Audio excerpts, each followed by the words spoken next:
Beno. Tutorial honetan irudi digitalak ikusiko ditugu.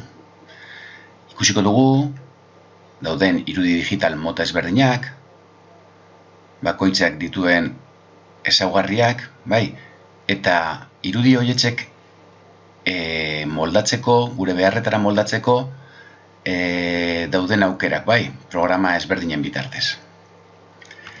Ondo da, demagun, irudi digitalen edizio bat egin nahi dugula, ze batzutan, internetetik deskargatutako irudi bat, edota gure argazki kamerarekin ateratako bat, hauxe adibidez internetetik deskargatua da, gure beharretara ez da guztiz moldatzen edo zer gehitu nahi diogu, edo dena delako adibidez, hauxe Anboto mendia da, eta nik gehitu nahi diotor Anboto mendiaren izena ez, hor, testu bitartez. Edota justu Anboto mendia seinalizatu nahi dut, borobiltxo gorri baten bitartez, edota hemen agertzen den gizona eskerrean, agertzen den gizon hau, ez dut agertzerik nahi, eta orduan argazkia moztu nahi dut, eta honekin nahikoa daukat, bai? Edota, inkluso demagun, hemen dagoen gizon hau, bai, bere fondo honetatik, mendiko fondo honetatik atera nahi dut, eta gizona hondartzara ekarri. Beno, hauze dena ediziorako programen bitartez egiten da, eta guk Pixeler izeneko programa erabiliko dugu. Bale, pixeler.com web horrian sartuta, hortze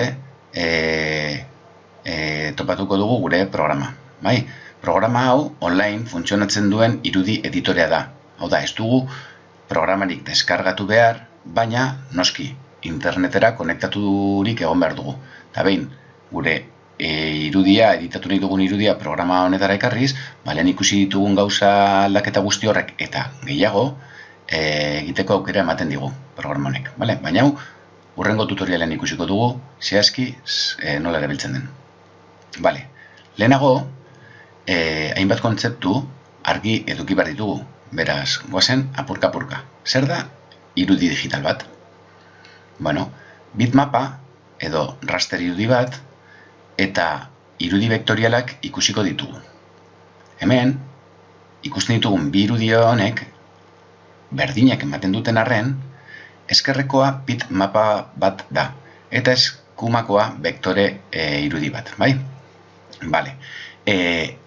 Eskala honetan, edo tamaina honetan, berdinak ematen dute, baina nik irudia handitzen badut, hau da, zooma handitzen badut, bitmapan, zenbat eta gehiago ditu, ikusiko ditugu nola irudiaren kalitatea galtzen den, eta irudia osatutako laukitxoak edo pixelak antzemango ditugu. Aldiz, irudi vektorial batean, eskumako hauxe bezala, handitzerakoan, zooma edo irudia, ez dugu irudiaren erresoluziorik galtzen. Zergaitik, ze irudia osatzen duten lerro guzti hauek matematikoki definituta daude. Eta orduan guk eskala handitzen dugunean, matematikoki aldatzen dira lerro guzti hauen irudia, bai? Orduan ez da erresoluziorik galtzen. Guk bitmap edo raster irudi digitaletan batez ere zentratuko gara, bai? Ze hauek editatzen ikasiko dugu gero, esan dugun moduan, Pixeler programan bitartez. Hemen, bitmaperako irudiak lehen ikusi dugun bezala, kolorestatutako hainbat pixel bilduma da. Hemen, eskerrean dagoen parretxikoa adibidez, txikia dagoen arren bere laukitxoak edo pixelak, kolore ezberdinetako pixelak nabari dira, bai? Argazki batek beste baten aldean, erresoluzio hobea duela esaten dugunean, pixel gehiagoz osatutako irudi bat dugulako da. Hau da, zenbat eta pixel gehiago eduki irudiak, erresoluzio handiago izango du. Eta noski, irudiak pisu handiago izango du ere, informazio gehiago baitauka. Orduan, guk, segun eta zertarako erabili nahi dugun irudi bat, kontutan izan behar dugu erresoluzioa. Hau da, kartel batean inprimatzeko irudi bat, kartel handi batean inprimatzeko irudi baten erresoluzioa handia izan beharko da, ze bestela pixelak nabarituko dira. Aldiz, gure idazlan batean txertatu nahi dugun iruditxo bat baldin bada, ez du horren beste resoluzio hori beharko, bai. Izan ere, hemen, bitmap bezalako irudiak ikusten dugun bezala zenbat eta gehiago handitu, pixelak nabariagoak dira, bai. Eta ez da irudia ondo ikusiko, bai. Pixelatuta ikusiko litzateke. Bale. Irudien digitalizazioa hainbat erraminta bitartez lortzen dugu, bai. Adibidez, paisaia baten argazkia ateratzen dugunean, argazki kamera edota gure mugikorrarekin irudi digital bat lortzen dugu. Edota paperean dagoen dokumentu bat eskaneatzen dugunean ere, paperean zegoen irudi eta testuak formatu digitalera bihurtzen ari ditugu. Irudi digital baten ezaugarriak beraz, hauexek izango lirateke. Baliabide digital baten bitartez lortzen da. Argazki kamera, mugikor, eskaner, dena delakoa. Pantalla batean erakutsi eta ordenagailuarekin eraldatu daiteke. Paperean inprima daiteke, bai? Behin ordenagailutik ere paperera pasa dezakogu. Euskarri digital batean gorde daiteke, USB pintxo batean adibidez. Eta amaitzeko interneten aurkeztu daiteke ere. Bale. Hau ikusita, irudiak editatzeko dauden programa ezberdinak gainetik ikusiko ditugu. Marrazketa vektorialeko programak, hauek irudi vektorialak erabiliko dituzte, eta raster irudien tratamendurako programak. Bale? Bitmap irudiak erabiliko dituztenek. Bale. Marrazketa vektorialeko programak, esan dugun bezala, irudi vektorialak erabiltzen dituzte. Irudi vektorialak, objektu geometriko osatuta daude, irudian zoom egitean, kalitatea galtzen ez delarik, bai? Ez dute kalitaterik galtzen. Marrazketara zuzenduta daude, bale? Hauen artean ezagunak, hau ez dira adibidez, marrazketa teknikorako programak, planoak egiteko erabiltzen direnak, bai? Hemen ikusten dugu AutoCAD eta holako programa ezberdinak daude, bai? Hemen ikusten dugu, adibidez, 3 dimentsiotako plano hau egiteko, marrazketa teknikorako programa bat erabili da. Gero ere ditugu diseinu grafikorako programak. Hauek, kartelak egiteko, edo enpresa baten logotipoa diseinatzeko, edo disko baten portadaren diseinuko irudiren bat sortzeko, bai? Eta hauen artean, ezagunenak dira, adibidez CorelDRAW, Macromedia Freehand, Adobe Illustrator, OpenOffice ORG Draw, eta bar, bale? Bale, hemen ikusten dugun adibidez, Berritxarraken kontzerturako kartela, diseinu grafikorako programa baten bitartez egina dago, bale. Eta gero, ditugu raster irudien tratamendurako programak, bai? Guk esan dugun bezala, pixelar erabiliko dugu hurrengo bideoan hainbat gauza ariketatxo bat egiteko, bai? Orduan, hauen helburua argazkien berrikupena eta esku hutsezko marraketa da.